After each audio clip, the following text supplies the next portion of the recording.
We are on the record. This is video number 1 of the deposition of Lyda Osinga.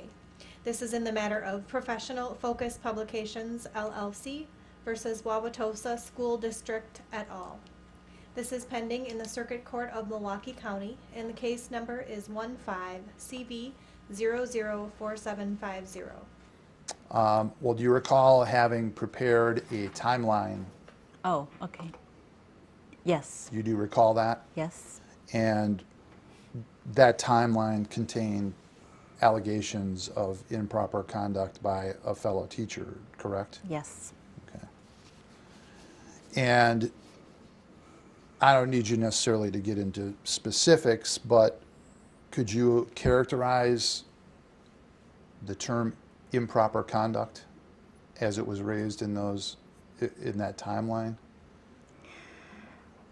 He was yelling at students, calling them names,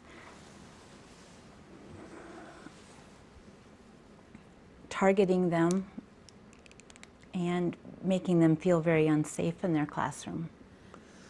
And is that behavior that you at least would allege as bullying? Yes.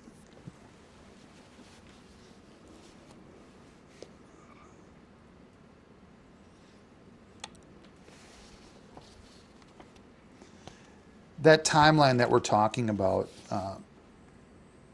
did you present that to anyone at the school district? Yes. Who did you present it to? I gave it to Dan Shannon. And Mr. Chanin was the human resources director at the time you gave him that? Yes, he was. Okay. Did you have a meeting with Mr. Chanin about that document? Not about the document, but I had met with him 2 other times, verbally requesting assistance with the bullying that the kids were experiencing in the classroom.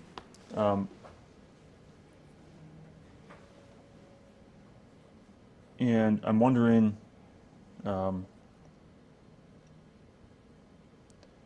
if that was a complete document, or were there other concerns that you had that you did not put in writing in that same 3 concerns document?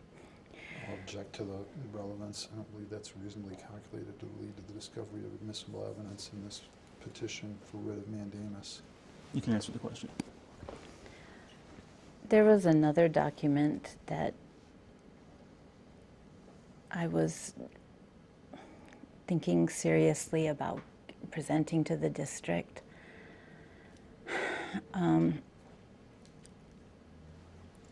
I had discovered that I hadn't been taken seriously when I had made the bullying complaints,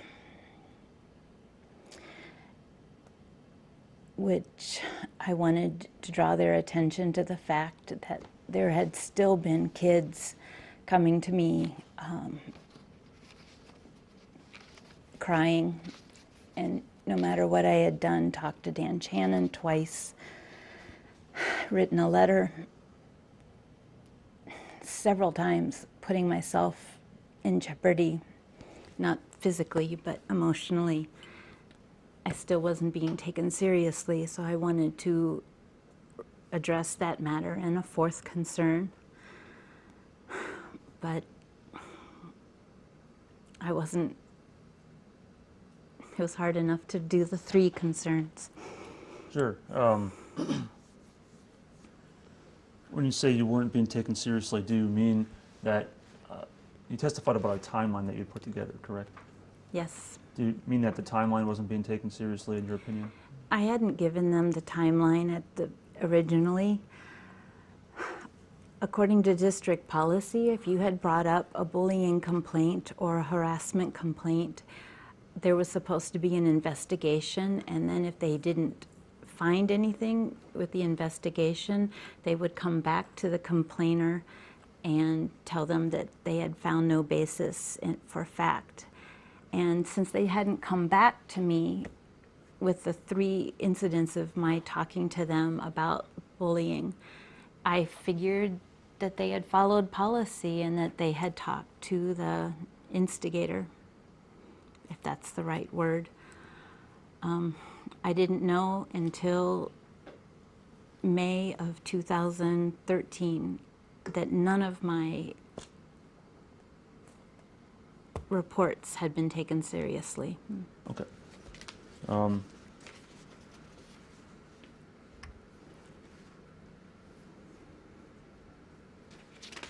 and then in terms of the timeline that you put together, why did you create that in the first place?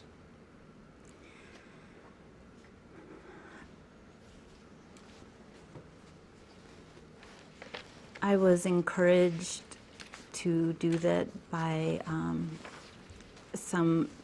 administrator at Whitman Middle School. The union well, I don't think she was an attorney. I think she was a representative.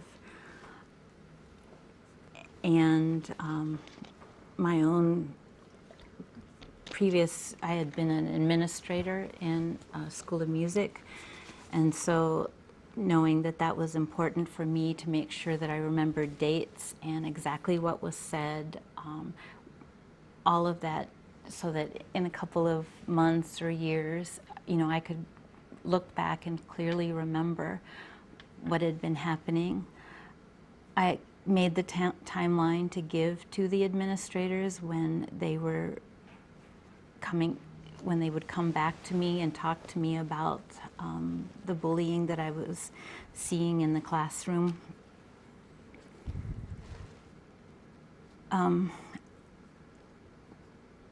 Writing it down in that timeline made it quite evident that there were kids that were not safe. And you testified that you gave that timeline to Mr. Chanin, correct? Yes. Did you ever ask him to keep that private or confidential between you and him? No. Did you ever ask him to strike that? Did you ever expressly ask him to not pass that timeline up the chain, so to speak? No.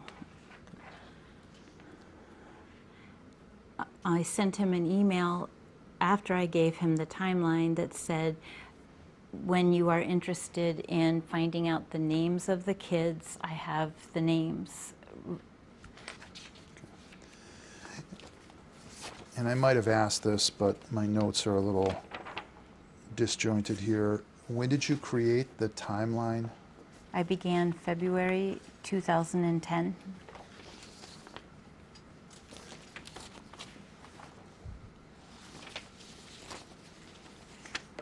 And when did you submit the timeline to Mr. Chanin?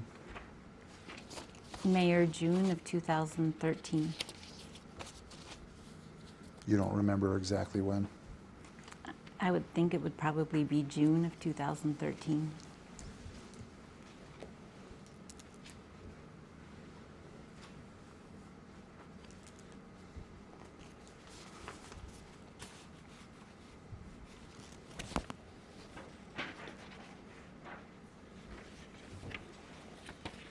I don't have anything else. Just one more, I think, for me. You testified, Ms. Osinga, that you created the timeline in 2010, right? Yes. There are entries on the timeline that predate that, correct? Yes. So when you created it in 2010, for a number of the entries on that timeline, you were sort of looking backwards and looking into your memory, so to speak, and putting those on the timeline. Yes. Objection, leading. And then for the entries that are on the timeline that are after 2010, would those have been made contemporaneous with your experiencing the allegations in there? Same objection. Yes, I filled in the timeline as various events happened. The timeline was a document on my desktop